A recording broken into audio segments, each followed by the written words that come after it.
Good day, podcast community. Pete Kane here, community coach, podcaster, and author. And man, we have a special guest on the show. It has taken me at least 8 months to get him on the show. He is in such demand, we couldn't get him on the show till today.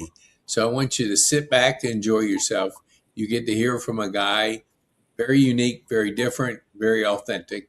Nick, tell our viewers, the ones that don't know you, who you are, what you do, and who you serve. Well, Nick Nacchia. I'll give you just the brief. Grew up in Florida. Mm-hmm. Did some stints in Atlanta, Nashville, Macon, back in Florida, and then now in Greenville, South Carolina. Okay. With my wife that I've known for 53 years. Grew up together about a mile apart. Then maybe we can talk about that later. But we love it here. I lived in it. Like I said, I lived in Atlanta twice. Yep. And got sober. Since we're going to talk about that, I'll go ahead and bring that up. I got sober in Atlanta. Did a lot of other stuff in Atlanta, but the good part is in 2009, I got sober, and we can go into that. And who I serve, I'm assuming, well, that's an open question, but I serve Jesus. I serve Jesus Christ. Awesome. As my Lord and Savior. If that's what you're asking, I think it's just kind of an open question. So I'm going to leave it at that. Okay. So, Nick, just to give a frame of reference, living two times in Atlanta, you mentioned getting sober in Atlanta. I know I've quit drinking 4.5 years ago. Best thing I ever did. Not that I found out I got in trouble every time I got too much. So I didn't need that kind of stuff. And I developed a real clarity to my thinking. When you became sober, what was that like to step into that phase of your life? It was amazing. It was hard. Don't get me wrong. There's a process to it. A lot of pain and suffering, but still going through what I had to do. But there was a lot of pain and suffering prior to that. That was worse. So, and it got me to where I'm at now. So it was amazing. It's been an amazing journey, really, ever since I was a young man, young guy. Yeah. I often say the journey of 1,000 miles is the first step is the hardest. So you're making that first step. What was the most difficult thing about getting sober and being a new person from what you used to be? There wasn't any one particular moment. I would have to go a little bit into how I ended up there, but let's do it. I started, just to kind of give you a background. So I grew up in Florida in the Panhandle, and I started drinking probably regularly, weekend wise, in 8th grade. Now, there was an obsession piece to it that I had in 6th grade, but I didn't start really drinking until 8th grade. Mm-hmm. And then that went on into 9th grade, which was junior high school still, and then into high school. Weekends only. I went to school, and I went to school, had decent grades. I played some sports. I worked part-time, so I wanted to keep peace with my dad, my dad mainly, so I could have my weekends. Mm-hmm. So I did that I was out there for 30 years. I was mainly a binger. A strong binger, but I always had the obsession to, and the alcoholic and addict will understand that there's an obsession piece to it. And I had it, and I would always plan for it and so on and so forth. I was in the food business. You and I go way back with that. Hmm? I did everything in the food industry for 30 years, and then I was out doing my thing for 30 years. So so we worked together at one point. I think I met you. I'm going to get off on a little trail. I think I met you in like, oh, when did you start where we worked? Oh Man, five or oh six? I know it was well before the Olympics. Maybe Oh, Olympics were in '96. So, but not at US Foods. That was at Cisco. So I was there 10 years. So maybe it was '05, '06, some I '07. thought that's when I started in '03. I Okay. had moved from Florida back to Atlanta Hmm. in '02 ish. And so I lived there in the late '80s too. I'll tell you how old I am. So I lived there in the late '80s and then was back there in '03.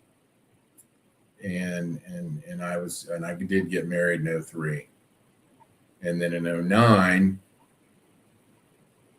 we're kind of skipping around, but in '09 is when I got sober and I actually ended up getting divorced in '09. Hmm. So What did being sober teach you about yourself? that's a very good question, Pete. That's the one thing I wanted to know. So in the beginning, you think you're having a lot of fun. I mean, there was some fun times growing up. I grew up, down in the Panhandle and did my thing all the way up to a certain point. But at a certain point, a lot of people, they got kind of go through a period and then they move on. Hmm. They either whether they have a family or whether they just move on with life. Alcoholics, addicts don't do that. It goes like this. And that's that's what was that your question you're asking me? So that it just started taking off. And then after high school, I went to I did go to local colleges. I went to I ended up going to junior college and then a couple other colleges as well down in Tallahassee. That didn't last long. But ended up going back to Fort Walton Beach. Fort Walton Beach is where I grew up. Hmm. Most people know Destin, Florida. Yep. So ended up getting back there, but I ended up in Atlanta because I had been there so much. We used to always go up to Atlanta and watch the Braves play at Old Fulton County, Hmm. and ended up moving there in the late '80s. And I was working. I was staying with a friend of mine, and I was working doing banquets and trying to get into a management position. I finally ended up getting with Steak and Ale, still running hard, but it's fun to a point. But when you get a little bit older, it is it's the trouble like you're talking about, and that hit me a lot. I had several arrests, not even DUI. I didn't even get a DUI till 2000. That was the Hmm. only one I had. I should have had 899 of them. But I had other arrests. They were petty arrests. Hmm. Spent a day or two in jail, but it was all due to drinking and drugging. For me, it was in my early 20s, coming out of high school and going to school and growing up down there. I worked in all the bars, and so I thought it was, I had thought it was a fun time, and I'd get arrested here and there, and no big deal. I'd get out of it. So every time, and then I would try. So drug wise, I tried most of it. I didn't like. Do you want to get into that? Yeah. I mean, because I think the viewers getting to know your journey, So to okay, know where you came from. Yes, and I don't want to get into all the stuff I did. I do think a lot of times, like if you do, if like most of the people, if they're doing AA, that's not the only way to get sober. Okay, but if you're doing that or doing, and maybe even celebrate, sometimes they get into their story and they go, well, I don't want to talk about my past, and I'm only going to briefly, and that's true. You don't want to dig into like how high you got and all the things that, but I do think it's important that everybody does have a story. And so if I go listen to a speaker, I want to know who that person, just like you're saying. Yep. What, no matter what you did, I mean, it's just, but everybody has a story, and then you do come up with like, what you're doing now in the solution piece. So after I got out of high school and I was going to college and I was working in a bar and I was having fun down there. And then I was doing my thing down there with drinking and drugging. But I tried when we were growing up, there's nothing like it is now. Mainly you had a lot of drinking, a lot of weed smoking. There was cocaine. I never ran across, I know crack was in the 80s, came really bad. Rarely, I mean, I didn't even know there was like, you never saw needles. I didn't. They were there, but I didn't see them. Mm-hmm. And then the pills are out of control now. And back then, I didn't see a lot of those either. They were there, but I didn't see it. Mm-hmm. So the main was drinking, weed, cocaine. And then if you were really probably older, the other stuff came in. So I tried most of it, even like, you get into like the acids, and those ecstasy. We did have that. But for me, I didn't like the pills. I never got in the opioids. Crazy as it sounds, I was actually afraid of pills. Mm-hmm. We didn't have a lot of them. I wasn't around a lot of them, but there was just something about it. But yet I would go down the road and buy a sack of cocaine from somebody I didn't know. Mm-hmm. So when I got into my mid to late 20s, I had two things that I mainly did, and that was cocaine and alcohol. Powder cocaine and alcohol. Mm-hmm. Which will take you down.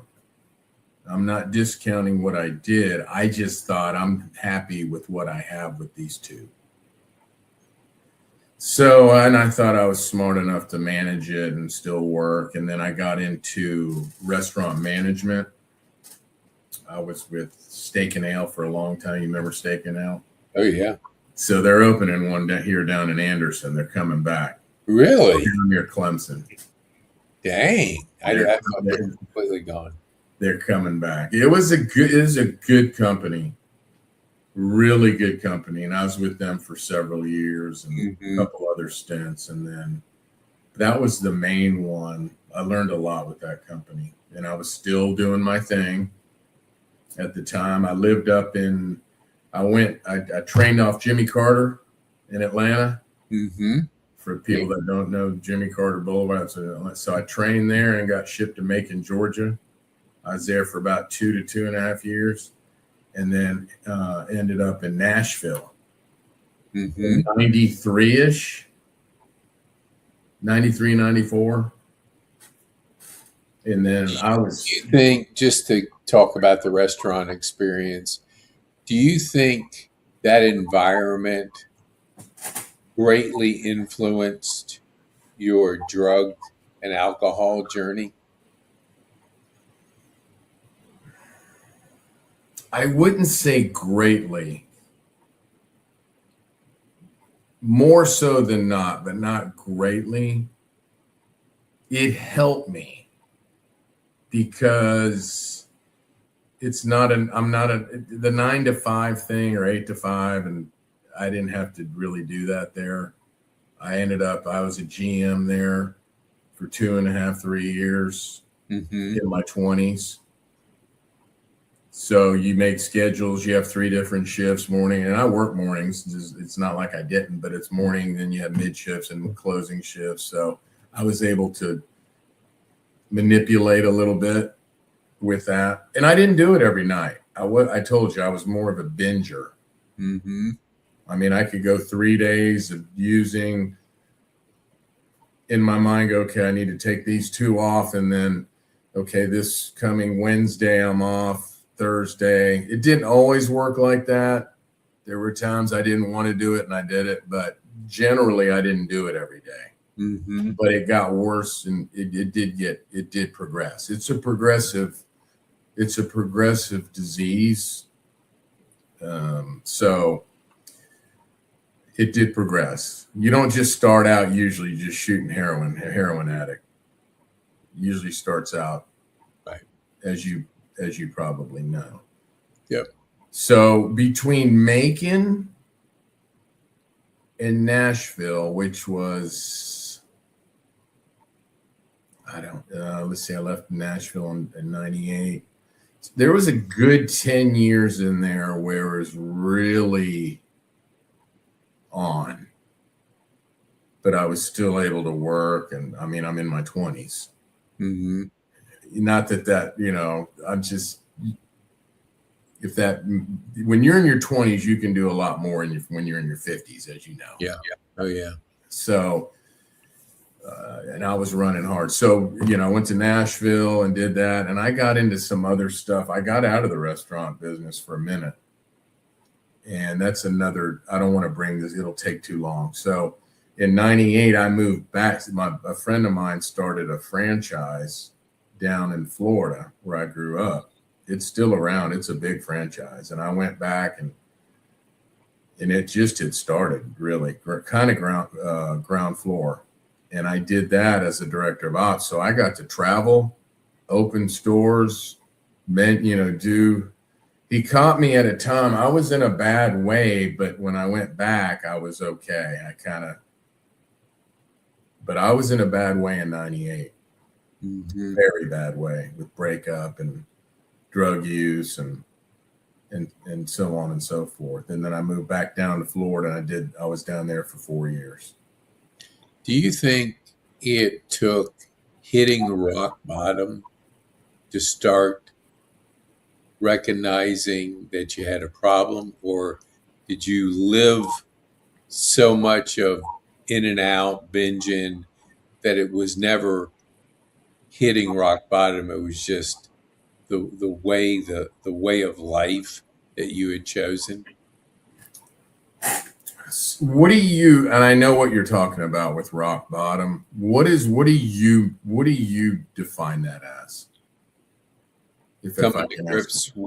Coming to grips with this is not the life I wanted to live, and it sucks. And if I continue it, probably not going to be around.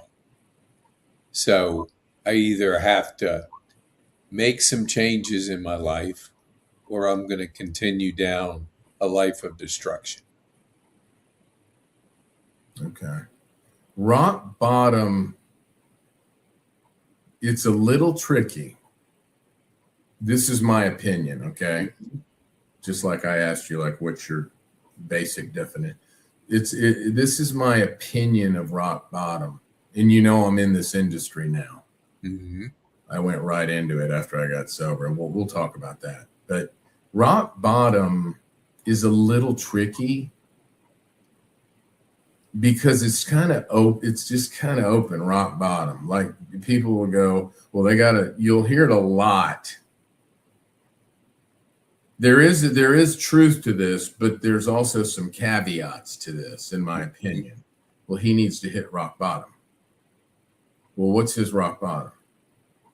Or her rock bottom? And I would say then asking for help, because asking for help is what I think is the only way you can start improving, because anybody can tell you anything, but until you say, I need help, and you're humble enough to admit that you're in a bad place, you can improve. That's also, there's also some caveats to that. It's Yep. not about, you can't just get humble. Some do, some don't. Let me just give you an example. Let's say you got a, I'll use it like a, I don't know, 20, let's say a 20-year-old or 20, early 20s guy or gal. And they've wreaked havoc and they're in a bad way. Now, it's different for a younger person, but I'm going to use this because of the parent. So the parent may like, they may, you know, it's hard for a parent.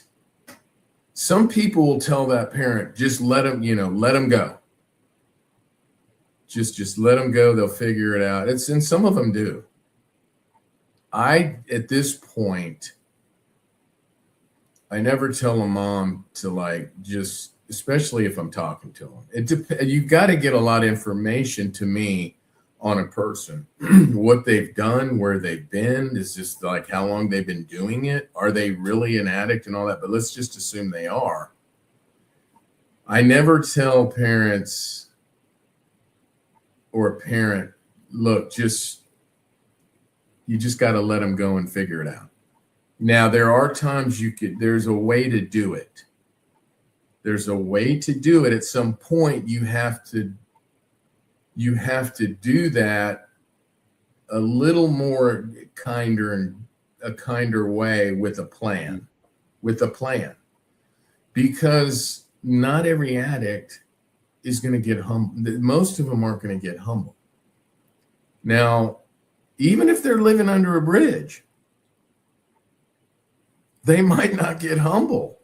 I know it's hard for someone that's not in addiction or you know, not an addict to understand that. And I totally get that.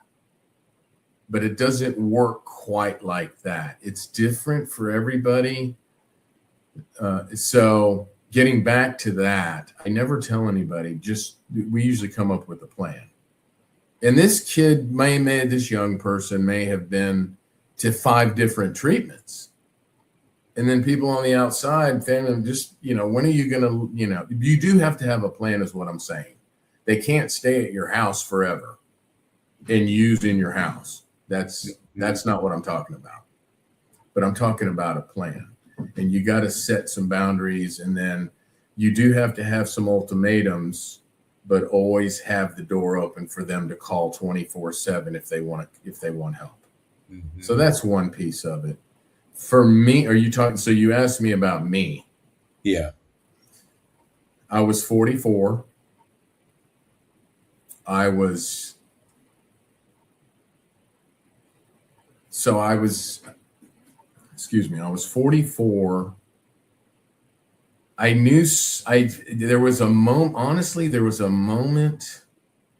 one morning, this was probably in 09, maybe late 08. And I was sitting there, I was working from home. I was working with US. Mm-hmm.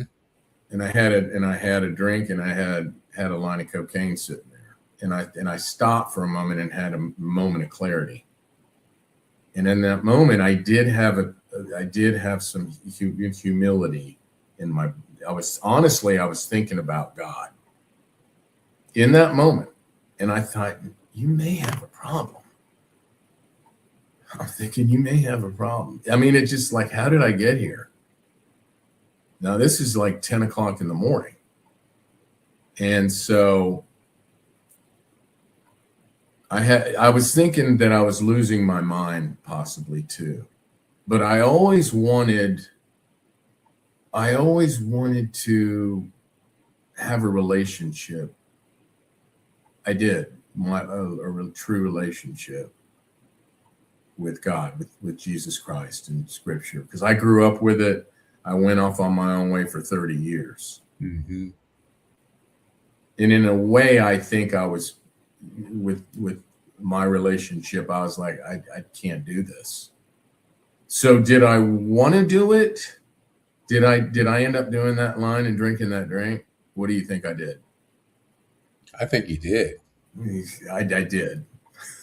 I did do it. I knew exactly where I was going to go, though, as soon as I did it mentally. Most people that get over that line, like here's like the somewhat, here's the fun piece, then it gets a little shady over here. Once you cross that line, generally you can't go back. Generally. Most addicts and alcoholics, I'd say the majority, high 90 percentages, in my opinion, they can't go back because they end up doing it themselves. And I mean, the damage they've done and so on and so forth. So I can't remember. I started thinking about it, and I really, that for me, it was more, yes, it was more, you might need to do something. I just didn't know what. I didn't know what rehab was. I didn't know. I really didn't. I had no clue what they did in rehab. Nothing. And I was married at the time. I ended up getting separated, and I was in a really bad way with, I mean, I was paranoid, and I was staying with friends, and I'll tell you this, the night before, this is a true story, the night before I ended up in a treatment center via ambulance, more so up here than physical. My now ex-wife, she I was talking on the phone with Lane. She goes, I want you to go get an assessment. And I was going to go the next day. In my mind, I really was going to go. I mean, she didn't believe it. I don't blame her, but I was really going to go because I thought I'll go talk to him. Maybe, you know, I can ask some questions and learn a little bit. Well, we can do another whole segment at another time on that night. But I ended up at a treatment center, and that's actually where the journey, March 16th, 2009, began. And I'm so glad. It was hard. That night was not a good night. The next few months were very, very hard. I was an emotional train wreck. I'm not used to, my emotions never had been that high. So I went to treatment. I did 30 days. I did 3 more weeks of an outpatient. That's in Atlanta, right off South Cobb. Ridgeview, Ridgeview Institute. Yeah. And then I needed sober living because I didn't have anywhere to go. I didn't want to do it, but I didn't have anywhere to go. And I thought, you need to go do this. I got out of my own way for the most part. I was struggling, but for the most part, I was trying to get out of this. I didn't want to run the show anymore. So I did sober living. The place was called Safety Net. It was started by 2 very good friends of mine still. I don't think they'll mind. Stephen Herndon. He played at the University of Georgia football, and then he played 5 or 6 years in the NFL. Retired now, of course, because he's in his mid-40s. And then Taylor Hagan, who was a Marine. I think he's in his 50s. Taylor actually, so you want to hear the story on this real quick? Yes. Sure. So I did 6 months, and it was really, I can tell you this, from month 2 to month 5, big difference.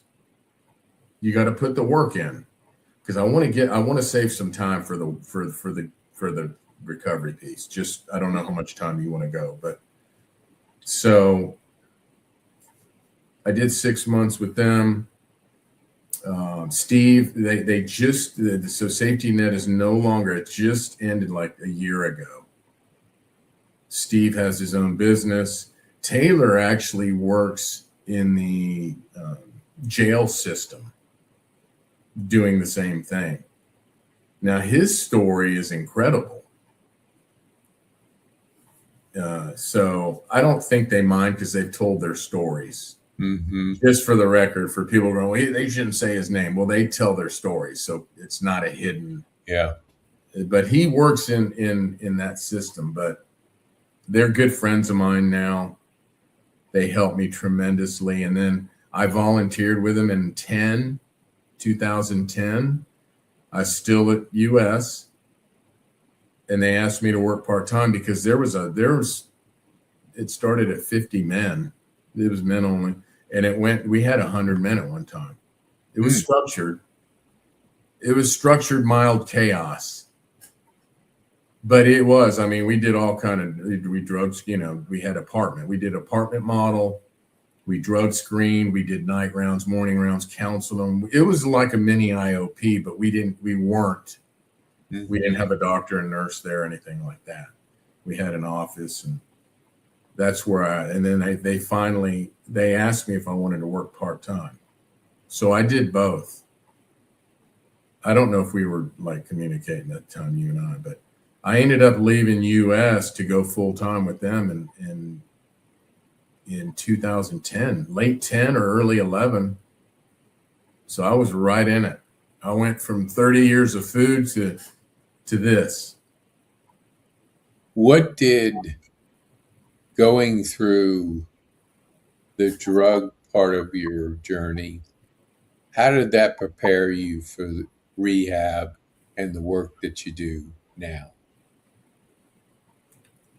Well, rehab, there was no preparing because I didn't know anything about rehab. Mm-hmm. I just went with it. I'll tell you this. When I went there, this is one moment I remember. The first day I was sitting in the auditorium there, and I was probably on the 10 rows back, maybe huge. It's a pretty big place. It was chairs, not an auditorium, but it's a big room. Mm-hmm. And if you're an AA person, there's 12-step work and the 12 traditions, but the step work's always going to be, they had them hanging. I was sitting right in front of it. So I'm reading the steps. Still didn't know anything about it. It's first morning. And I'm reading it. And for me, and I told you earlier about God and how I wanted to flip my life. I can't do this anymore. If that was for me, and I'm looking at these steps, and God's in pretty much every step. I mean, it's about a spiritual awakening. If you look at step 12, it's having a spiritual awakening. If you're an AA person, it'll tell you in the book you have a spiritual malady. I believed in God, but I had zero. I had zero in the tank as far as the real peace and the real relationship with God. I mean, I can't snort cocaine and get drunk and talk about. I did too. I did do that, but it wasn't real.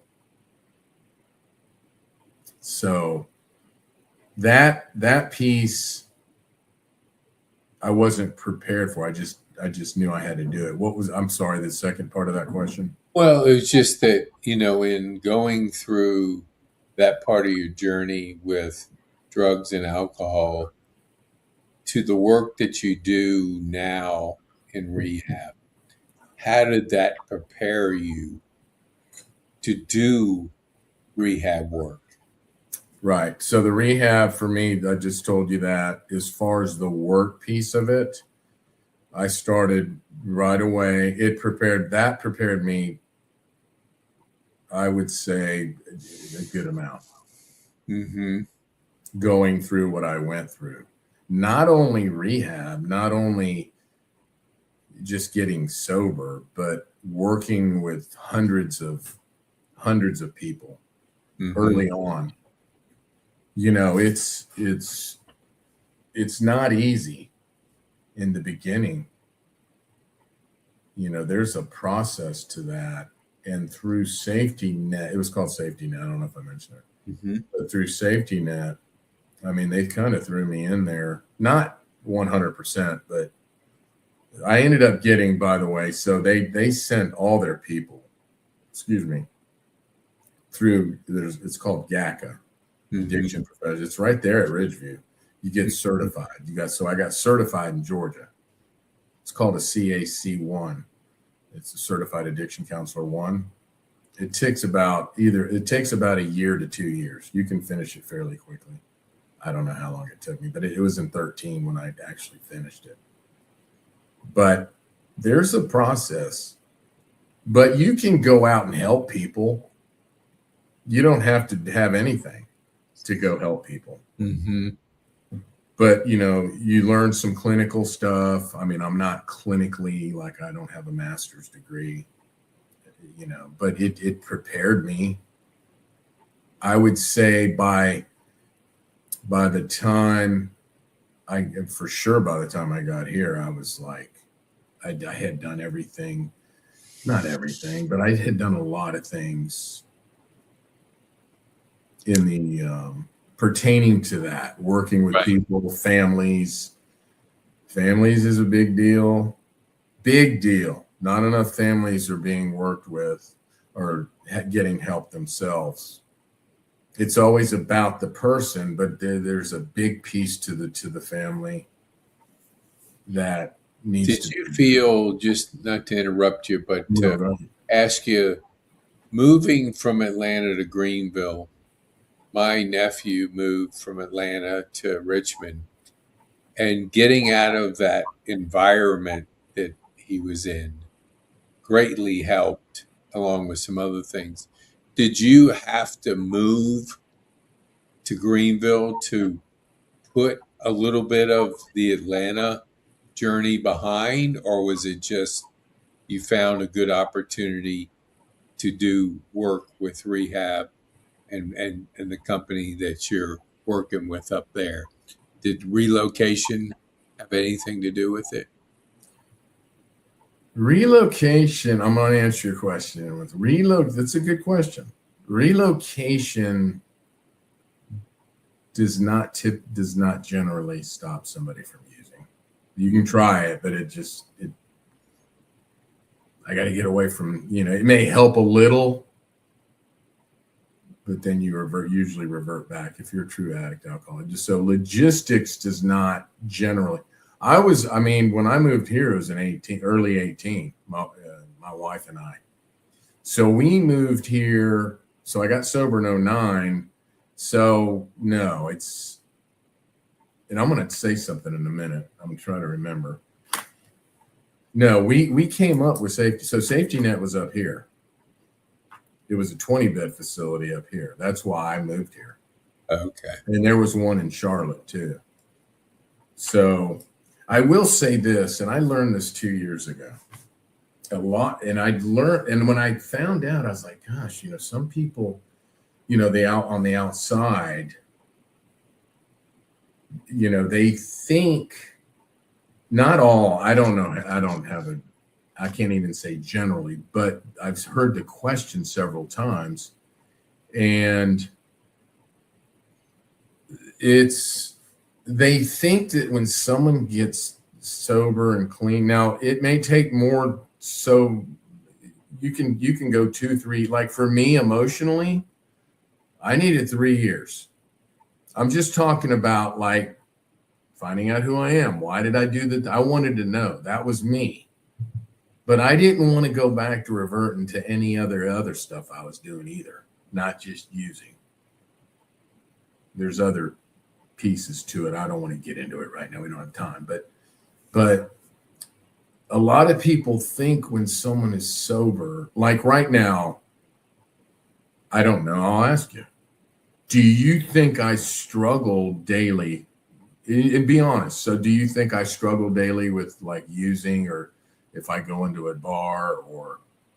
Well, I know the answer because we talked about it, but if I didn't know the answer, I would say yes, that the people I know take it one day at a time. They've told me this. So that led me to believe that it's always tackling that addiction on a regular basis, that it's not like you got it licked, you're done, you'll never look back. You've seen the lighter side to life and you don't want to go back to the darker side. So my question would be, yes, I would think so, but tell me why or why not you So this is a great topic because I'm not talking for everybody. Okay. I mean, I went the AA route. Not the only route, but it works. It's worked for, gosh, almost 100 years in the 30s, 90 years. So it's not the only way. It's not the only way. Some people just are able to, it's rare, but they quit, but they had to do it something back in the day. Mm-hmm. But people, I'll just use me for an example. I'm not like cured. I could go back out. Meaning if I go back out and start drinking again, I'm probably going to end up, I could maybe go do it a couple times, I don't really want to, I'll tell you that in a minute. But if I did, I could probably do it a couple times, but I'd probably end up, not probably, I would say I would end up taking it further, and then who knows, I may go get cocaine, and then then I got big problems. Mm-hmm. I'm a recovered alcoholic and addict. I'm not cured of it. And I'm not being arrogant or anything. That's not what this is about. I got 17 years and I live life one day at a time. I get up and thank God every day for this day. Mm-hmm.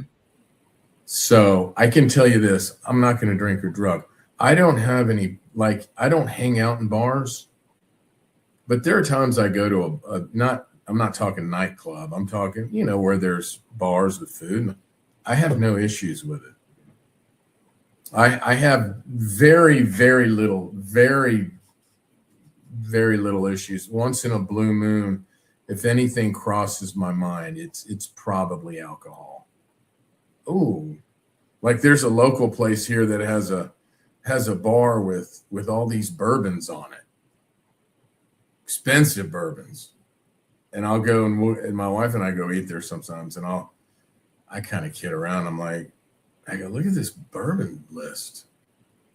It's 20-year-old bourbon. And she looks at me, and then it's kind of a joke. But is there a passing thought once in a blue moon? Yes.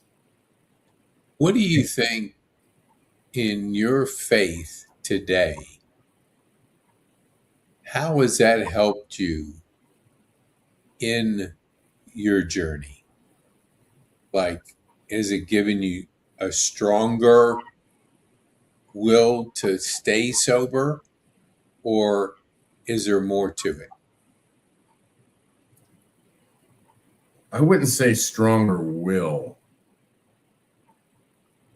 Some people don't use, they call it, well, you can call it whatever you want. You white knuckle it. There were times I went 30 days without doing it. Not many. There's a reason behind it, and that's a whole nother thing. But it's not really willpower. You want to be comfortable. You want to be. Willpower doesn't. No. There's no such thing as willpower. No. I want to be comfortable and happy not doing it. Now,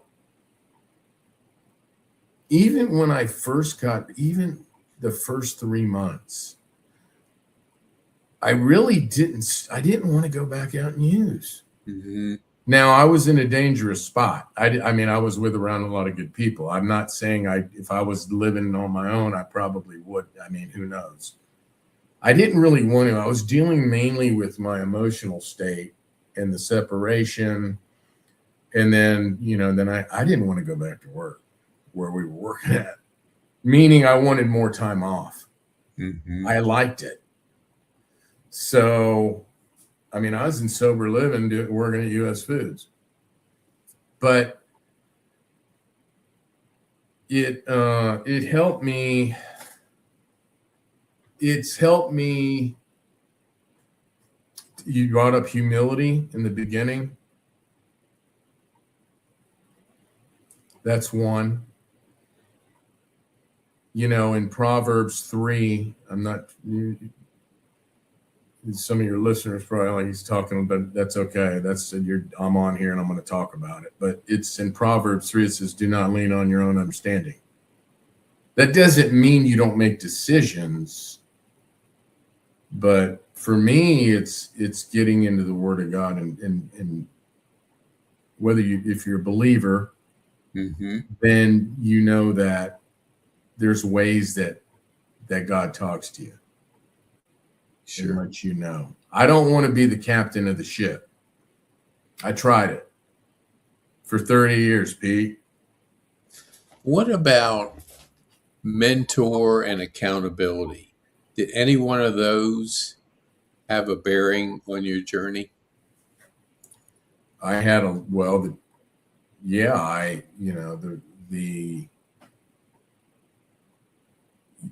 went to I didn't go to them. In the beginning, I went to meetings. Okay, I went the AA route. I didn't know any other route along with my faith. So I did that, and I surrounded myself with a lot of people. Yeah, it's important. Very important. But there's also a lot of people don't like the step work. I think it's important. If you're going to do AA, my opinion is you should just do the step work because it deals with pretty much every part of your life. Mm-hmm. There's a lot of humility in it. Most people don't do it.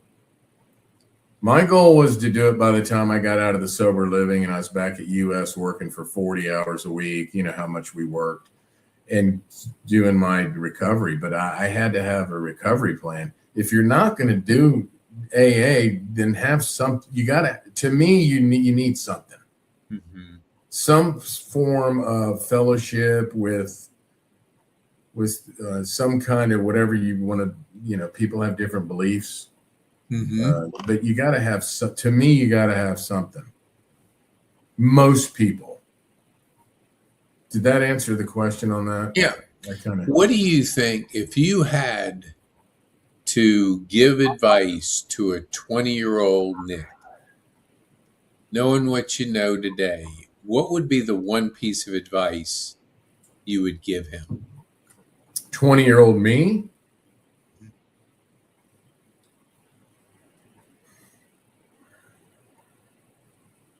I don't know, Pete. There's so many things, but just one piece of advice. Well, can I say this and I'll answer you. Yeah. I do want to say that it's not cliche. I mean, this is just how I feel, that I went through what I went through in order to be where I'm at, where I can try to help people. Now, would I rather have, looking back, taken another route?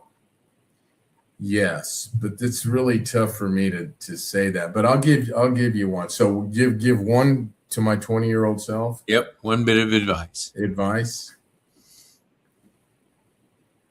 Keep God first. Mm-hmm. No matter what.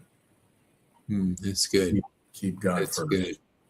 Always. What as you look to the future, we don't know what the future brings. What are you most excited about?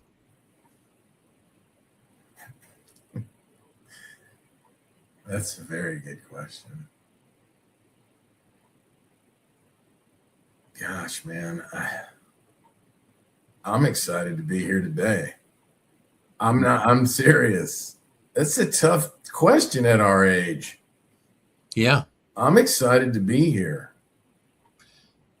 I don't know. I just, what God has plans for me. I don't really, I'm excited. I've told you, my wife, I finally, we talk about relationships too in this, and I'm kind of not answering your question, but relationships is huge, huge with addicts and alcoholics. They're just turmoil in relationships, not just spousal wise, but families and everything else. But Right. Growing up, I ran pretty hard, but it's in I think you know what I'm talking about. But there were some relationships I was in, but I didn't understand it. I didn't understand it. And it's really hard when you're an alcoholic or addict, even though you wanted to do the right things. Mm-hmm. You can't. But like right now, I'm looking forward to, I'm in the, I'm with a woman now that I've known for 53 years. We had obviously been together for 53. We got married in 2020. So that journey, that would probably be one because we just have we're so blessed and so many things in our lives. And so if I had to answer you, that would be, where we're going together and, Mm-hmm.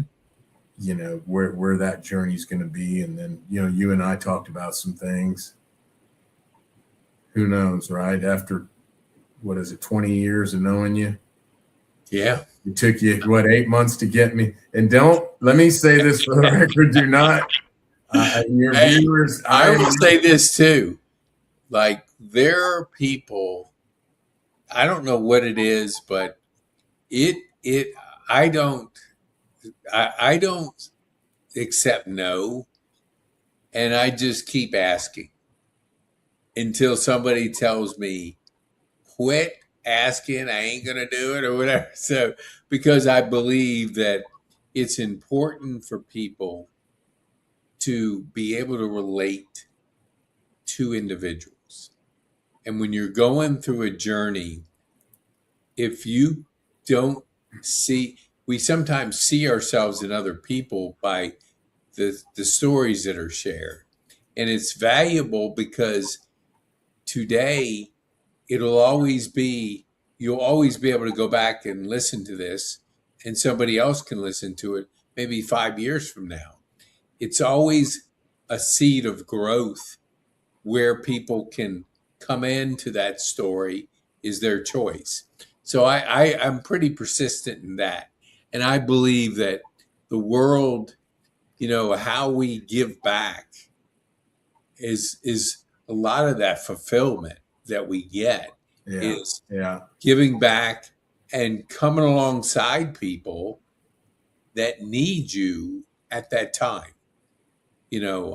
I'm looking to go work with a group that they do Project Smart, and it's all about the education from kindergarten to high school of drug addiction, because we're losing so many people to drug addiction from drugs that if we can get them early enough to give them the whole story, not just the end result, which is, hey, when you're high, it's a great, it can be a great thing.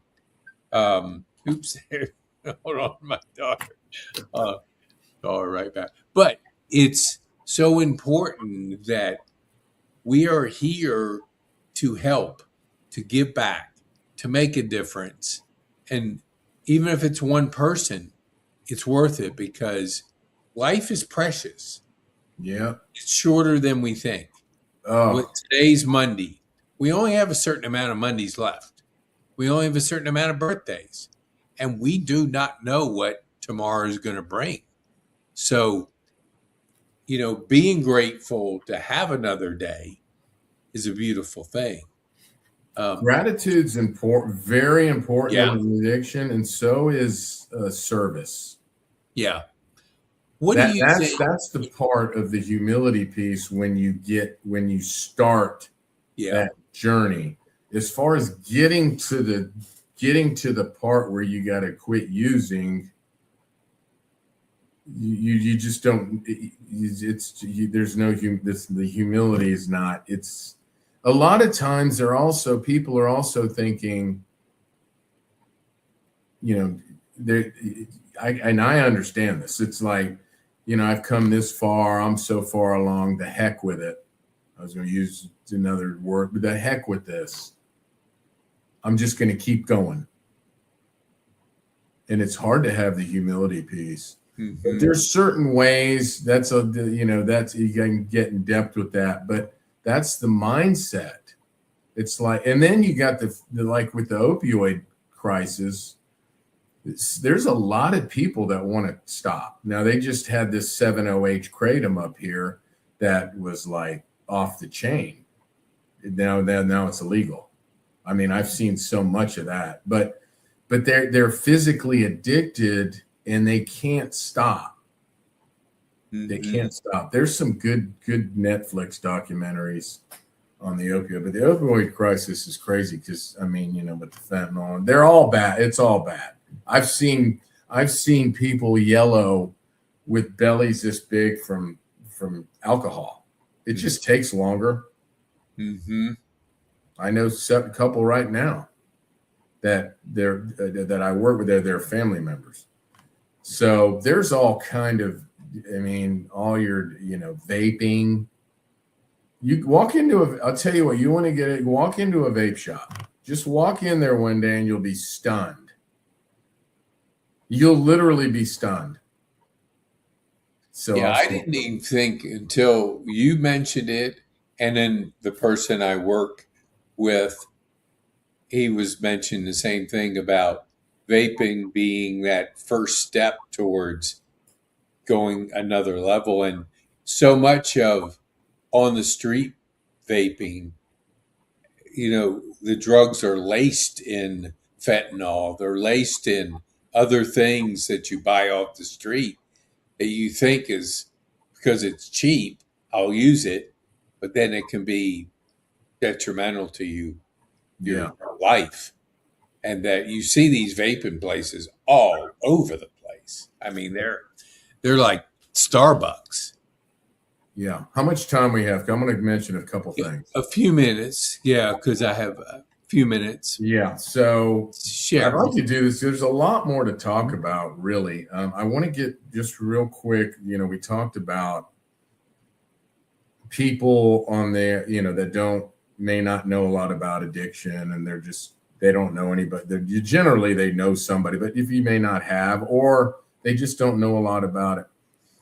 We talked about earlier that when you get sober, it could take a minute to really get to the point where you're very comfortable. But generally, if you work some kind of program and you just something and stay in it, with positive people and positive reinforcement, there's a brain component to this.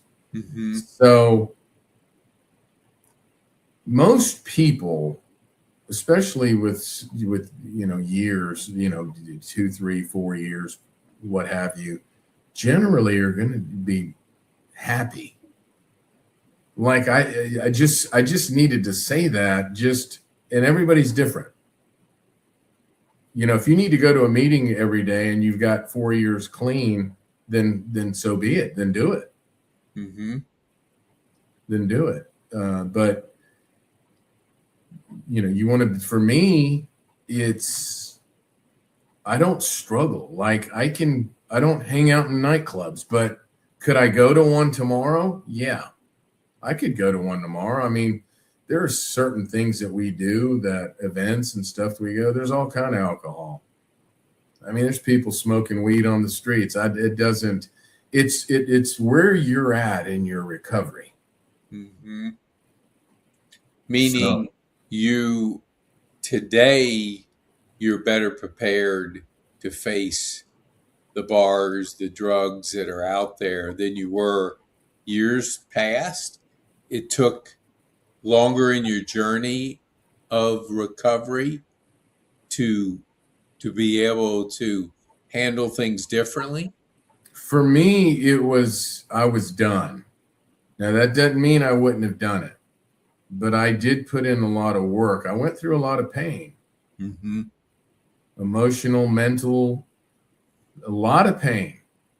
A lot of times, alcoholic and addicts, they just want it done like that their way, and it just doesn't work. I'll refer back to scripture. If you look at like Paul, how much pain did they go through? Those guys, the apostles. I'm talking. I'm getting scriptural, but in any form, like look at you. I mean, the pain that you've been through. People they don't want to go through any pain in this life, and it's not going to happen. Right. Now, I'll tell you one thing real quick, and I do want a couple things I want to before we go. There's one thing that I've seen over the years, over the 12 years when I was in sober living, dealing with either the parents. There was a lot of the mothers. I'm not picking on moms. My mom's passed. I totally get it. But they didn't want their sons to not feel any pain. I'm not talking severe pain. I'm not talking like severe panic attacks every day, but they didn't want them to feel any pain or, they're not going to have they're going to miss a meal. They're going to miss lunch. It's like, maybe, maybe, they got to feel some of it to get something out of it. I mean, you know what I'm talking about. You've dealt with some of your own. I mean, I think struggle is part of the journey. And if you don't think you're going to struggle and have suffering, then you're really kidding yourself, because that's part of life. And when you remove pain, suffering, struggle from people, they can't grow, because we grow through our adversities. We grow through our struggles, our suffering. And that's, we get stronger and we're capable of more than we think. But unless we're in the fire, we don't know what that's going to be like until we are. Excuse me. Yes. I agree 100%. I want you to come back on the show. That's why I don't want it to be such a podcast that we answered all the questions. So I want you back. So I would love for us to wrap it up and have you back so we can go a little bit deeper into the journey of addiction versus recovery, and how recovery is possible, because there are people that, they've hit so many tough spots, they don't see the hope that's out there. They don't see how faith can make a difference in their journey, can make a difference in their life. And like you say, and I say, Jesus Christ is our Lord and Savior. And so the strength we get from Jesus is different for a person that doesn't know that and is just living for themselves. When you live for yourself, I mean, that's not a good place to be, because self is not a good place to be. We can kick it around. Yeah. We can come up with one topic anytime you want. We can do this regularly. Well, tell our viewers, how can they get a hold of Nick? And then I have one final question. Okay. Before I do that, I told you, can I bring this up? Yeah, sure. So I told you before we got on real quick. So when I got sober, we had that dog, my ex-wife and I ended up getting the dog. I ended up getting a dog. And I used to bring her. She ended up, that's a bull mastiff. She ended up coming to work with me every day. She was like a recovery dog. Wow. Big 105-pound bull mastiff. But she was that's over at Campbell Middle School in Atlanta. Yeah. And it used to be the high school. So I used to take her over. It was just her and I for a long time. I told you, when I got sober, I changed everything. And I mean everything. And so with her, she was my girl. And we were up there one day sitting there, and she was sitting there for like 5 minutes. And I'm like, I was right above her. It was just her and I, as you can see. Usually. So I took that picture, and my wife, Audrey, made that for me. And she put that in the frame. So that was actually my dog. That's special. That's special. And then, what was the last question? How can people get a hold of you? They can go to so it's Recovery 413 now. Okay. It's what I do substance abuse counseling. I do life coaching. I got a cert in that. And I just want to help people. I work out of Simpsonville in an office called Five Forks Counseling Group, and it gives props out to them. It's a great group. I do that not every day over there, but some. You can go to their website, Five Forks Counseling Group. Just Google them, and it'll take you to the website. We'll put it in the show notes. Five Forks Counseling Group or recovery413.com. Awesome. What final question, Nick? What would be the one thing you would want our viewers to take home from our time on this podcast? Depending who's watching, I would say, if you're to try, if you're watching, ask for help. If you know somebody that needs help, it's never too late. It's only too late if they're sick, if they're in the ground. So if you have questions, if you're a parent, if you're a friend of a friend, if you know somebody, pick up the phone and call. There is help. There's people that will help you. I get calls all the time where I can't work with the person, but I'll try to steer them. They don't know what to do. I get it. So just pick up the phone and keep searching for help. If you're the actual one in struggling, then reach out. Just reach out. You don't have to commit to anything. Reach out and like you said, if it's too far along, still try to reach out, because they really do. And it's hard to get humble. It's really hard. Just pick up. If they're watching the show, pick up the phone, go to and get my number and call me. I do it all the time. I'll help you. Awesome. So if they're watching the show, they can call me, and I'll try to help them get to where they need to be. Awesome. We'll put your number in the show notes so when people can reach out to you.